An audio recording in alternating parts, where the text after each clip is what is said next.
Hello, and welcome back to the next video of this presentation, where I will do my best in answering the question of how can this even begin to make sense, the theory that Atlantis would be in Scandinavia, that Plato meant Scandinavia by Atlantis. So we began talking about the ism that the work Atlander Mannheim, written by Olof Rudbeck, comes out of, Gothicism. The central claim being that the Scythians, the Goths, and the Getae are one and the same. And I proposed a kind of proto-Gothicism, which also can be called Scytho-Scandism, because it is before Jordanes, and the sources there describe the Scythians as being Scandinavian. And if we began talking about Ephorus and Pliny, and we'll now continue talking about Ptolemy, 100 CE, 400 years before Jordanes, which I believe, or which Rudbeck believes, and therefore by extension, at least somewhat me, believes, that the distortions on his map is because of this Scytho-Scandic connection, which he was influenced by.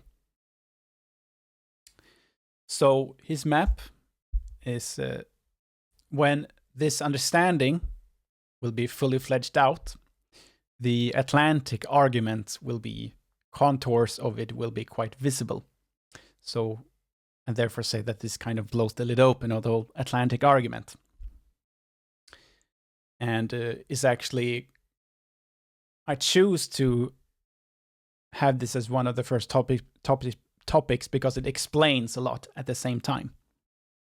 So his map, or this work, is called Geographica, and it is one of the first maps with a grid map, and one of the first that is a real attempt at trying to make a map that is physically accurate, mirroring the world. And the world map is called Universalis, and we will also look at some of the more zoomed in maps here when we look at more details later. So this is what the map looks like. And the first thing that we should mention is, of course, that it is eastwardly exaggerated.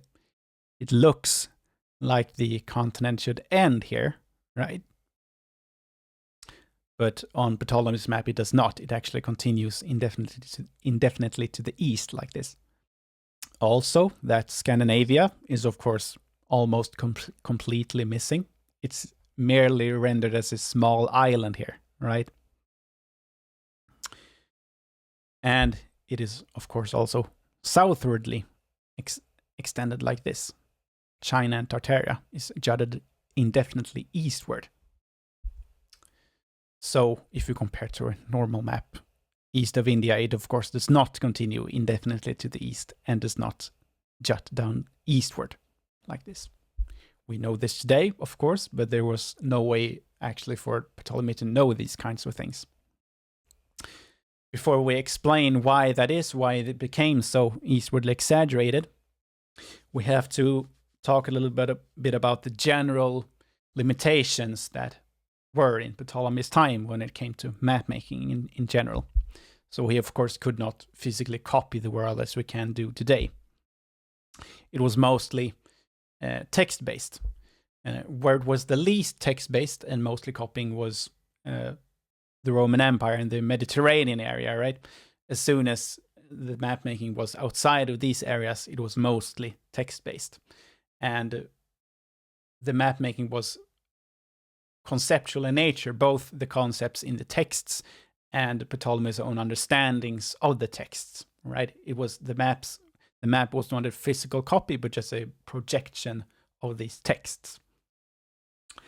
And the positionings on the map were, at least along the longitudinal axis, so west to east, these positionings were relative to each other.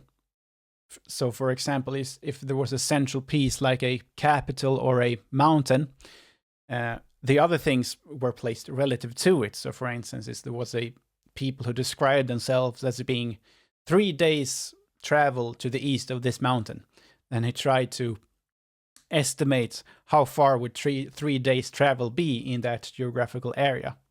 And then he did this with several other pieces. And if the central piece, like the mountain, was misplaced, then all the other things were equally misplaced as well, right? And all these distances were just guesses, which is a contributing factor to this exaggeration, because all the distances are just guesses, right? And the errors then, of course, would cascade as well, which is why the map became so extended. And this extension and errors only happened along the longitudinal axis, because the latitude did not have this relative positioning.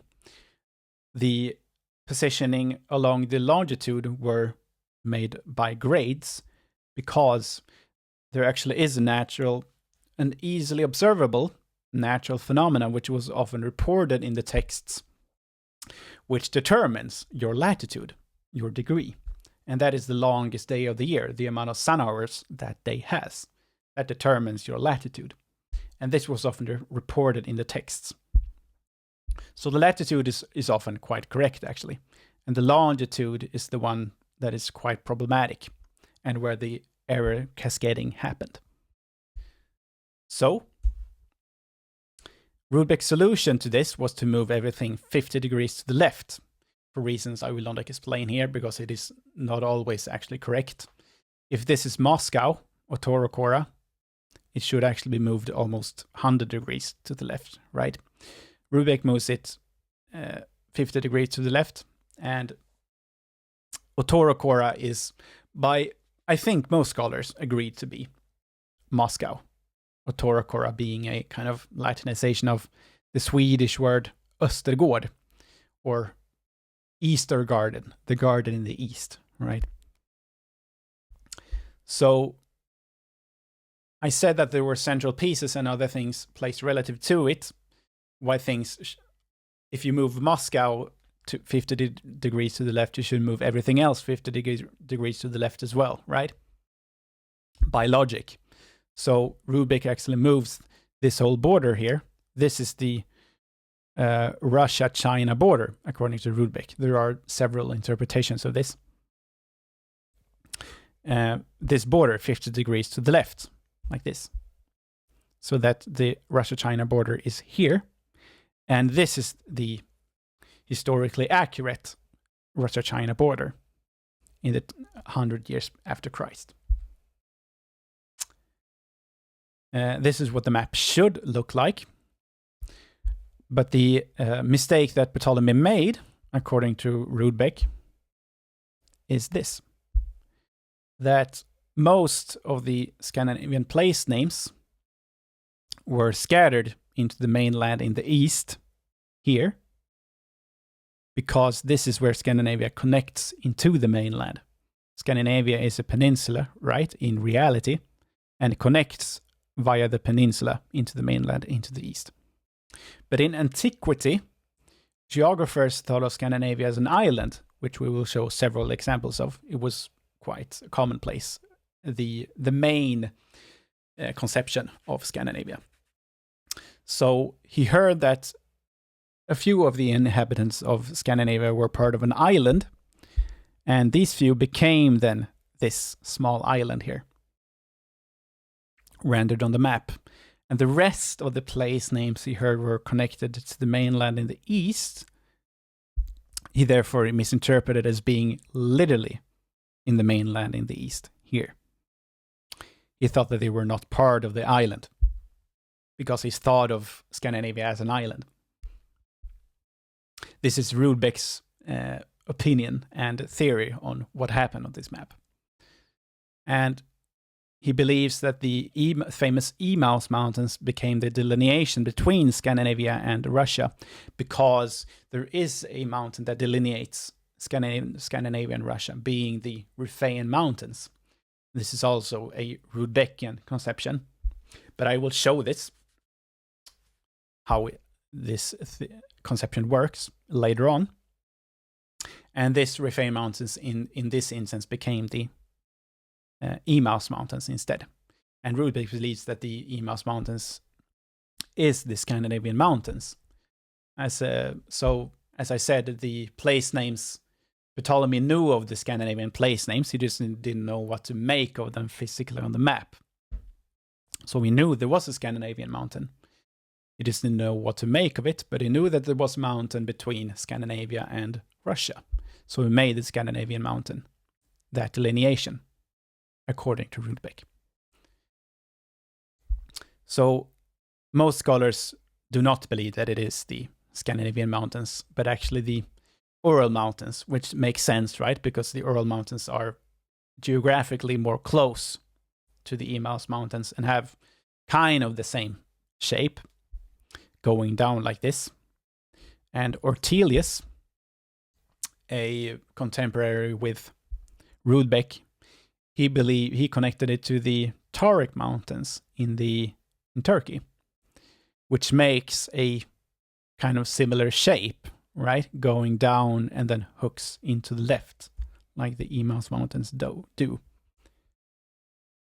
But the problem is, of course, that this is not an actual mountain range. This is not one continuous mountain with this shape. This is made up. These are mountains that should not be connected, which is the biggest flaw with this theory. So the only mountain that is left, which is at least in the vicinity with this similar shape, is the Scandinavian mountains, but turned upside down. The Emaus Mountains are turned upside down, according to Rudbeck. And this is very weird, and it is because of the texts having misinterpretations geographically, which Ptolemy had to solve, why there became these kind of weird solutions on the map, basically. So what happened, according to Rudbeck, is that the Scandinavian mountains were believed to face the mistaken mouth of the Caspian Sea. Rudbeck believes that this is the mistaken mouth of the Caspian Sea, which the hook of the Swedish or Emaus mountain faces. So you can see on Ptolemy's map that the hook of the Emaus mountains also face the Caspian Sea. So he basically made the hook face the Caspian Sea in its correct place. Why this weird solution happened. So this is a famous mistake that was in antiquity, that the Caspian Sea went into the north like this. Some geographers even depicted the Caspian Sea as only the outlet up in the north, as you can see Pomponius Mela did. So this map here, which I have shown, this is what Rudbeck believes is the proposed outlet, which is, as I said, mistaken. But the outlet is described with rivers, and the way that they bend and generally are described, Rudbeck believes or concludes that they must be the Volga and Dvinia River, which is a famous and common trade route in antiquity. And because they traveled here a lot, Rudbeck believes that this made them believe that these two rivers were connected when they are in actual fact not. Why the Caspian was thought to run out into the north like this. So Rudbeck believes, therefore, that the outlet or the mouth of the Caspian Sea must be the Archangel or White Sea, where the Dvinia runs into. And from there is this place that is also a famous trade route in antiquity, running into the Baltic Sea. So the Baltic Sea receives the White Sea. And Pomponius Mela, he writes that the Scythian Ocean lets in the Caspian. So if this is the mouth of the Caspian, the Scythian Sea lets in the Caspian, if this is the Scythian Sea. So there are some sources who claim that the Baltic Sea is the Scythian Sea. The most famous one being Adam of Bremen, 1000 CE, who in numerous places calls the Baltic Sea the Scythian Sea. And as I said before, this whole area is jutted to the east, I believe because of the Scytho-Scandic connection that they had in history when conceptualizing Scandinavia. therefore combining the geographies of Scandinavia and Asia. With this new understanding that the Baltic Sea can be the Scythian Sea, we look at Pomponius Melas' quote again, that the Baltic Ocean lets in the Caspian, being narrow where it lets them in. So the Caspian, or the Volga River, goes into the Black Sea, right? So this is usually the Scythian Sea, or thought of as the Scythian Sea. But place names move in history, so this might be the first Scythian Sea. Here is what Pliny wrote, that Volga entered the Scythian Sea opposite Asia. So the Volga, and then it mistakenly is thought of as connecting to Dvinia, and in the end running into the Scythian Sea here. And as we said in the previous video, Pliny describes the Baltic area as Scythian. Why this is not that far-fetched. And Asia is in antiquity this area here, Asia Minor, and not this area, as we conceptualize it as today. So this can also be conceptualized as being opposite Asia. They are straight up and down from each other. These are all interpretations, of course, and they accumulatively create an argument. So again, the hook of the Scandinavian Emaus Mountains faces the mouth of the Caspian Sea, the mistaken mouth of the Caspian Sea. And this mistake Ptolemy was not aware of. He just heard that the Emaus Mountain, the hook of it, faces the Caspian Sea. He, in his time, saw the Caspian Sea as only this landlocked area. So he made the solution of making the hook still face the Caspian Sea down here by turning it upside down and moving it eastwards, as he did with all the other places in Scandinavia, which he heard were part of the mainland, as I said before. So he made the hook face the Caspian Sea down here. In Rudbeck's opinion, that is. This is, of course, just theory. I'm relaying the theory that Rudbeck talks about in his work. So this is the most northern point of the world, which is then moved down south all the way down here. This is quite a far area for the most northern part to be moved down, right? This is, in Rudbeck's opinion, why Ptolemy has to move everything so far down when talking about Tartaria and China. And it's, of course, also probably the largest part why it is also eastwardly exaggerated, and not just because of the guessworks of distances. Of course, that is part of it, but in Rudbeck's opinion, this would be the most part of why the extensions happen, because the Scandinavian area was moved eastwardly and southwardly, while all the other areas had to be moved as well, then eastwardly and southwardly. Actually, this is almost the same distance as the distance of the mountain, right? Strengthening that this thought process. So this is the result of the mistakes in the texts, which I will show some of, which I have found. But now we will look at some zoomed in maps and some of the details and some of the more detailed place names like the mountains and rivers and peoples and so forth, which Rudbeck claims to be Scandinavian, especially around this area we will look at now. There are numerous places, that about 80 place names that Rudbeck speaks of, and he connects them to old Swedish sources. And these ones are either very hard to find, because you have to be able to read old texts and be able to look at old archives, which I'm not able to. And it is incredibly time-consuming overall, so there are only a few that I've managed to confirm. I'm just showing Rudbeck's thought process and what he claims.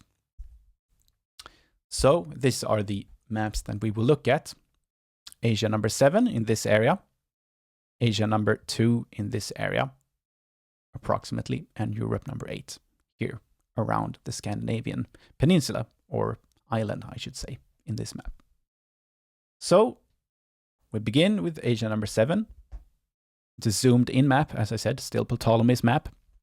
This is part of the Universalis map, right? The world map, just zoomed in. So this is just to the west of the Emaus Mountains, like this. Here's the hook. And yes, this is the area we will look at in the hook. So right under the hook, we have Bielte, which in Rudbeck's opinion is Pieltojärvi. And Pieltojärvi we have right under the Scandinavian hook, like this. This is Pieltojärvi in Sweden. So this is one example of a relational placement, it would be. And we continue with north of them, it would be relationally, if this is the northern point. North of them, or I'm sorry, to the south of them. I'm sorry, it is reversed, right? So the north becomes south because this is turned upside down, as we said. To the south of them, we have the Tornei, which in Rudbeck's opinion is Tornio, or the Tornio peoples, which in Scandinavia is to the south. Yeah. There's an older map by Johannes Boreas, which places Pieltojärvi, this is in the 1600 or 1500s, down here, so even closer to Tornei. These are relationally placed correctly to each other, if you compare it. So right under the hook, and then down in the south we have Tornei. So these are relationally the same, if they are the same place, just severely misunderstood. Continuing, these are not relationally placed to the others. We have Mesagetae, one of the most famous Scythian tribes. These are, in Rudbeck's opinion, the Mies Goths of Finland. So Mies is Finnish for man, the man Goths of Finland. So the Mesagetae, or the Mies Goths, so the Getae are then of course the Getae of Thrace, the Getae of which Jordanus, for example, identifies with the Goths. So the Massa Getae are the Massa Goths, or the Mies Goths. The Getae of Moesia, as I said, of Thrace. So Moesia is a region in Thrace. And the Mies and Moes are one and the same. I would believe that Rudbeck believes would say that these are one and the same.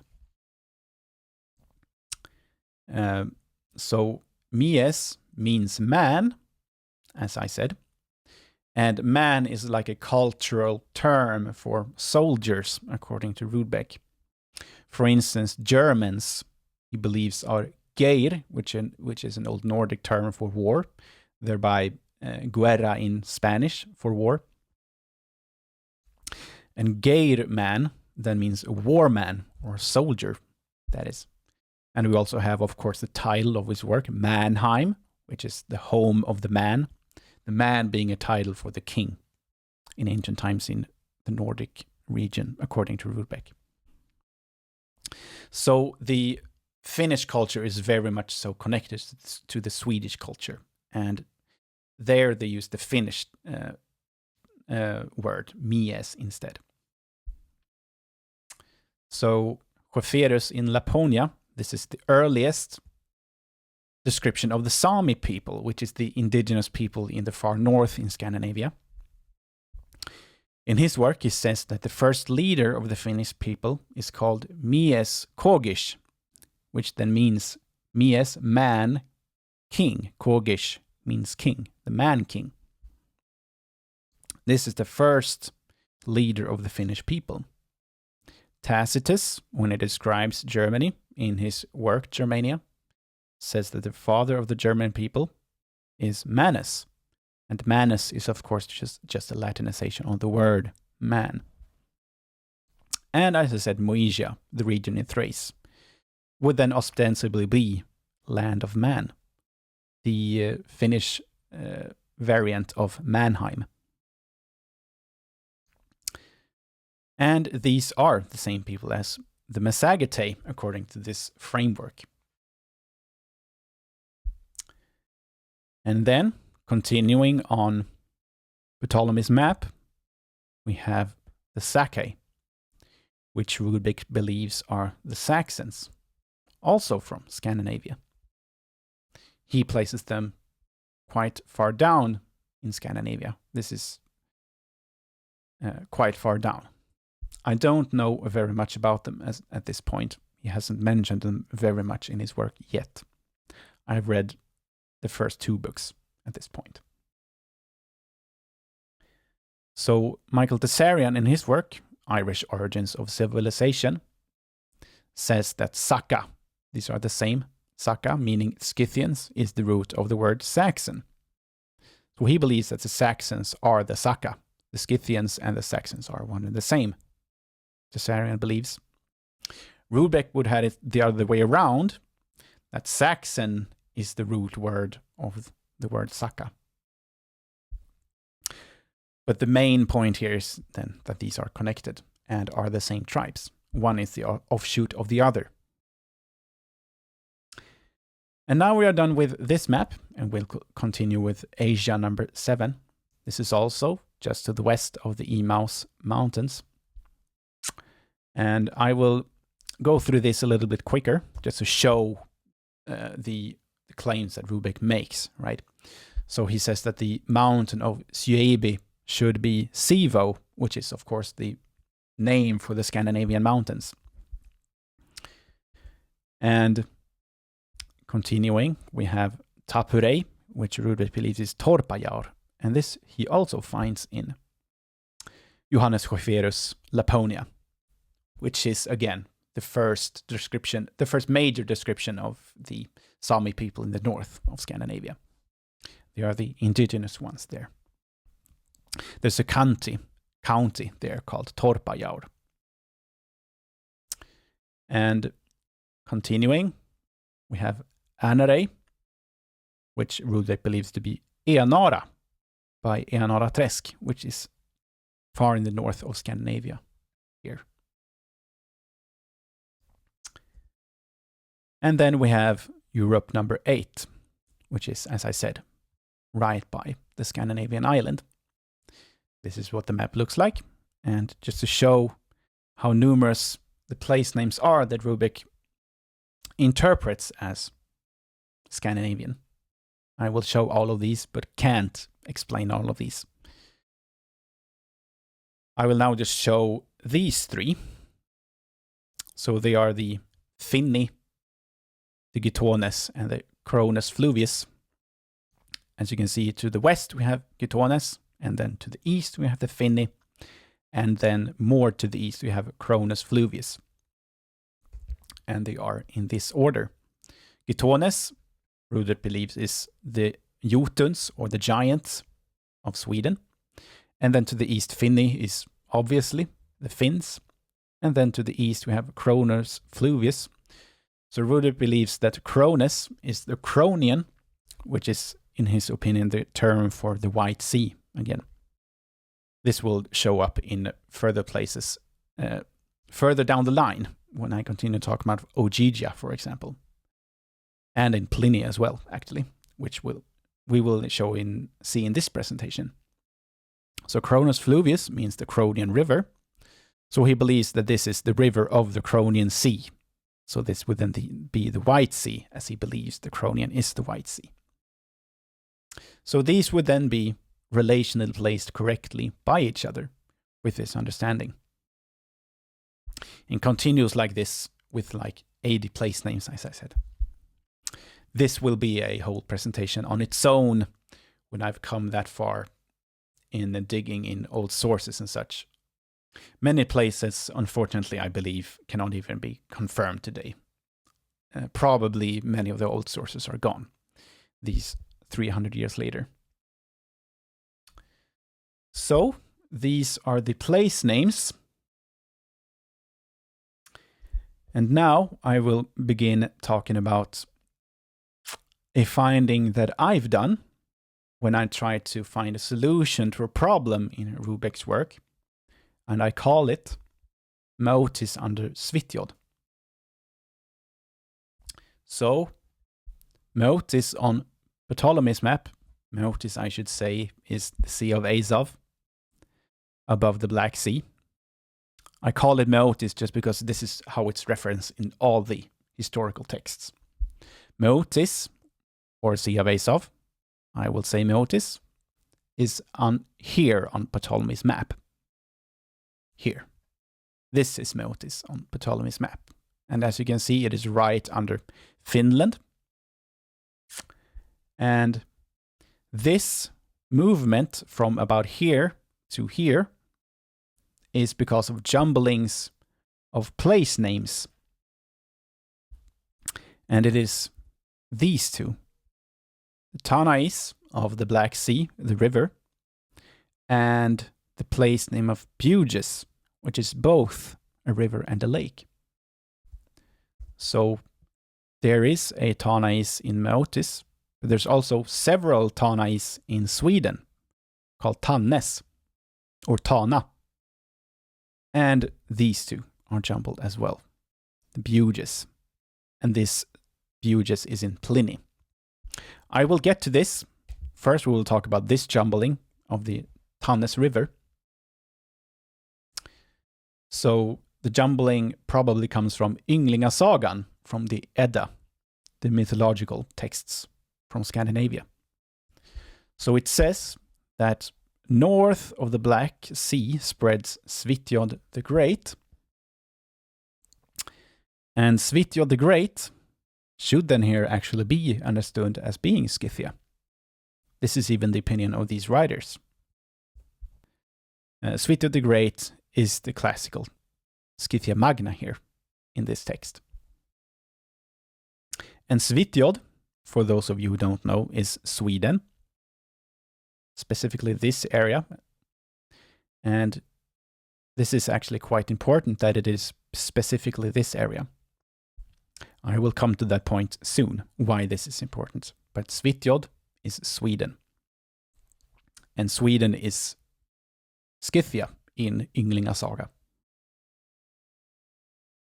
It continues that from the north, from the mountains that extend beyond all the country, through Svitjod flows a river, which is rightly called Tanais.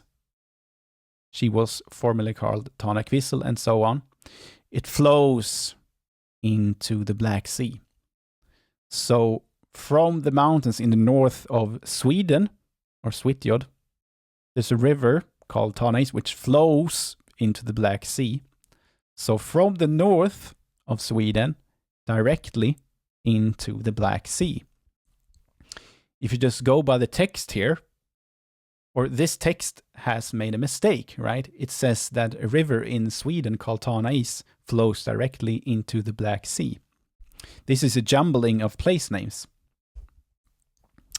So if we look here we have Tanais flowing from the Black Sea, or Motis going into mountains in the north, the Riphean mountains. This is pretty much the ends of the world on Ptolemy's map. That should be stated. And to the west of these Riphean mountains on Ptolemy's map, we have the Naski, which in Rudbeck's opinion is Norska. This is like a Latinization of the word Norska, which means Norwegians. And to the south of the Riphean mountains, we have the Alauni mountains, which in Rudbeck's opinion is Malung. And then to the east, to the south of the Riphean mountains, we have Idre, which is literally the same place name of Idre, to the south of the Riphean mountains. And now we will compare this to the area of Svitjod, which I said before was in central Sweden. This is the area of Svitjod, and this is from the Johan Blau map of Atlas Major, a contemporary of Rudbeck, the most famous cartographer of Rudbeck's time. So here we will see a mountain of the same shape, jutting northeast like this, and to the west we have the Naski, or Norwegians, and to the south we have Idre, the same name literally, and from this mountain flows a river called Tannes. This is Tanais, and to the south we have the place name of Malung. This is the same area, quite obviously, right? And these Dover mountains are then the Riphean mountains. This is obviously the mountains that Ptolemy referred to, seeing as the place names are pretty much exactly the same in some cases as Idre. I mean, it's quite undeniable when it's stacked on top of each other like this, right? As I said, this is the central part of Sweden, and the central part of Sweden is Svitjod. And from Svitjod, from the north of Svitjod, from the mountains flowed a river called Tanais. There's Tanais. It flowed directly into the Black Sea. So this is why this mistake happened. This is Svitjod, the central Sweden. He followed basically the Folkunga saga, right? Flows directly from the mountains of Svitjod or Scythia through Tanais into the Black Sea, or Motis. So, Folkunga saga, Tanais going from the mountains of Sweden, or Svitjod, into Motis. This is what Folkunga saga says. And as I said, map making in Ptolemy's time was text-based. He didn't copy the world per se as we do today. So conceptions in texts, or conceptions from understandings of the texts in Ptolemy's head, were projected onto the maps. So history was very much so interconnected with map making in his time, right? So this is a quite clear misunderstanding in the text which was projected onto the map. The mistake is, in other words, actually not Ptolemy's. He followed the text to the T. The text says that Svitjod flows directly into the Black Sea, right? This is the description of Sweden that he heard. And this is, of course, then also one of the first evidences that the sagas are actually older than from 1000 CE, when Snorri Sturlason compiled these in Iceland. That these are actually much older, these tales.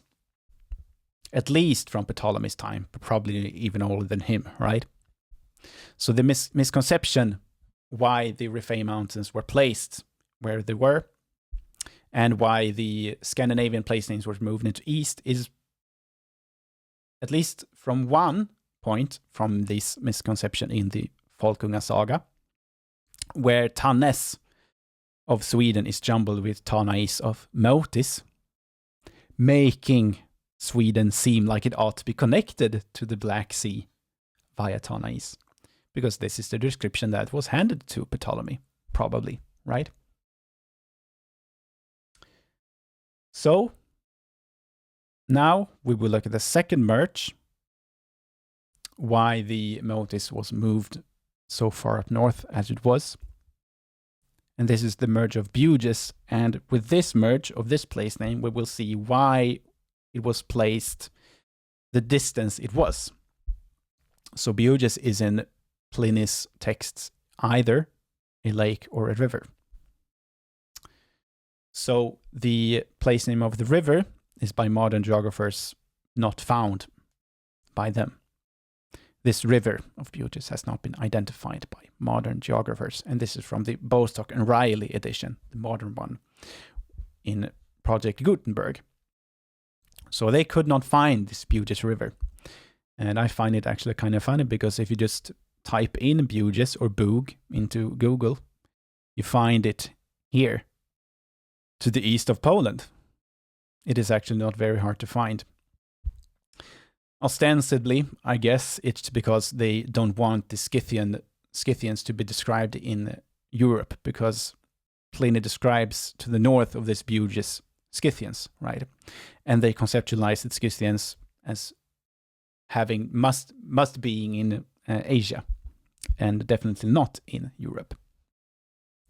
But it is quite obvious, right, that this is the river that was referenced. So the Bugis Lake is by most scholars believed to be Meotis. And this is the place where the Meotis was moved to on Ptolemy's map. So these two place names have been merged. And this is from a text, as I said, in Pliny, which describes Scythians. And it looks like this. On leaving Lake Bugis, we come to the Sarmates and the Essidones, and the last of all, in the rear of them, the Arimaspi, and then we come to the Riphean Mountains. So why I found this merge is because of a difference in reading. The modern version says that they leave the lake Bugis, and Rudbeck's version says that they leave the river Bugis. So this, of course, made me confounded, and I tried to find a solution. Should it be the lake Bugis or should it be the river Bugis that they talk about? So I started comparing different versions of Pliny's text, and this is the oldest English version from the 1600s. It merely says on the Bugis side above Meotis. So you can see here that it mentions neither lake or the river. It just says Bugis. And it is the same with the modern Latin version. From Bugis above Meotis, it doesn't mention either lake or the river. So could it be that some scholars chose to choose neither because it was kind of neither here nor there? Maybe. It made me conclude that maybe it is, you can choose which one you use. I don't know. But this problem, at least, seemed to be the same one that Ptolemy had, because his solution was to move the Bugis Lake, if the Bugis Lake is Meotis, which most scholars believe. He moved this lake into the Bugis River. This is the exact place, basically, where Ptolemy has put Meotis, to the east of Poland, pretty much right on the border. Ptolemy merged Bugis Lake with Bugis River. So it is quite obvious that this is his solution. He merged these two place names, the river and the lake, into one. Effectively, from the corner of Ukraine to corner of Ukraine, erasing this whole landmass of Ukraine. So, as you can see here, there's quite a lot of landmass missing here. It looks kind of weird to see the Meotic and the Black Sea so near Scandinavia like this and the far north. And it is because he merged the Bugis place names, quite obviously, in my opinion. With this new understanding, we will project the paragraph into a normal map. So we will use the oldest English version, just because this is neutral on whether the Bugis should be a lake or a river, and it is in English. So on Bugis, above Meotis, the Sarmates and the Essidones dwell. So now we continue above the Meotic Lake, because this is, in Ptolemy's opinion, the Bugis. Above Bugis, or the Meotic, we have the Sarmates and the Essidones. So Sarmates here, around Poland, and the Essidones up here. And Rudbeck believes that these are the Estonians, which I will come to. It is for one other reason than just these names being essentially one and the same. Essidones, Estonians. And the utmost on the backs are the Arimaspi. And within a little appear the Riphean Mountains. So you can see now that I place the Riphean Mountains here in Finland, when I just said that the Riphean Mountains were in Svitjod in central Sweden.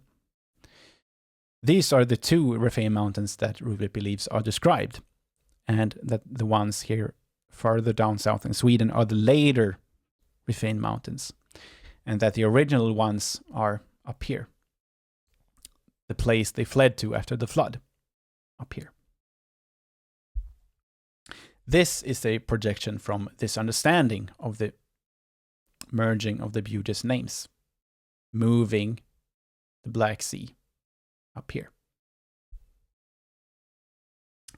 As I said, the Riphean mountains, these are the original ones, and there's actually a Tanais river up here as well. Tana älv, or Tana river. If we zoom in, you can see here where it goes, and goes into Tana fjord. And this is the first place that the Scythians went to after the flood, if you look at the gothicist sources. So this is one of the most famous ones, Johannes Magnus.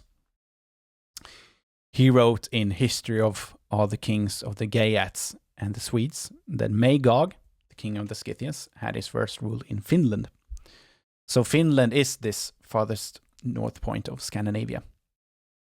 This is the first place they went to. And Rudbeck concurs and adds that they went up here in search for as much elevation as possible in fear of another flood that they had just suffered. And if we look at the oldest gothicist source again of Jordanes in his Geographica, again in the preface, he says that the Goths are from the island of Skansa. And he places this island of Skansa in the Arctic. So that would be then ostensibly above the Arctic Circle, right? And he says that they later entered into Scythia. And here he ostensibly references the Scythia that we usually talk about today, of Ukraine and the Black Sea, that area. So from the far north of the Arctic down into Scythia. So I maybe should make it clear that now I'm describing the connection between the far north of Scandinavia and the Black Sea area, right? I show how these two places are in history quite interconnected. The few first sources here. I will later on describe this more and more. This is from Plutarch in Marius. He says that the Cimbrians passed the Meotic Lake into Asia.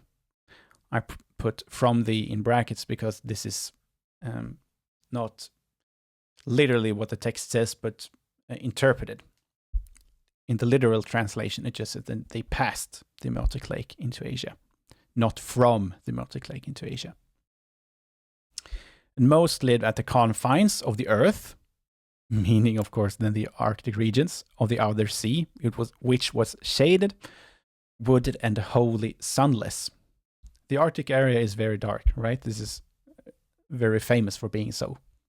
Day and night divided the year into equal parts, of advantage to Homer in his Odysseus, consulting the shades of the dead. So this is the first cue or clue into that these places are the underworld to the Greeks. They are not inappropriately called Cimbri. So this is also the first instance where we see the likening of the Cimbri to the Cimbrians, that they are one and the same. And this is, of course, a Scytho-Scandic description, right? Equaling the Cimbri and the Cimbrians. But the main point here is that the Cimbrians passed the Meotic Lake into Asia, and from these confines of the earth that is so dark, which is then obviously from the Arctic regions. So from the Arctic regions into Asia, or the Black Sea, ostensibly. So in Johannes Magnus' source again, this is in the editor's preface, he says that one of the first places the Goths or the Scythians go to is north of the Black Sea. One of the first places they go to. From Scandinavia, that is. Again. And in Folkunga Saga again, Asia is called land of the Ases. They say that Asia means land of the Asir people. So it says that the country east of Tana River in Asia was called Asaland or Asahem, the land of the Asur people, in other words. The most important castle being the country of Asgard. So Asia means the land of the Ases, according to Folkunga Saga. This should, in other words, be Ukraine, but is Svitjod. And we can now see quite clearly how in Folkunga Saga these two place names are jumbled, and the Gothicist sources describe the Goths or the Scythians as arriving to this area north of the Black Sea first. This is the first place they go to. Is there maybe an intricate connection between ancient Svitjod and Ukraine? Is the conflation due to an intricate historic connection? Is this the first place the Scythians went to, maybe? Is it therefore a coincidence that the flags of these two nations have the same color code and are actually quite similar? Could be, of course, just a coincidence, but I am asking this question because I think it is quite interesting. So I will stop here for now and see you in a few days when I continue with this presentation. I hope you enjoyed this. I think this is very interesting and the connection is quite clear in some cases, actually. So yeah, see you soon.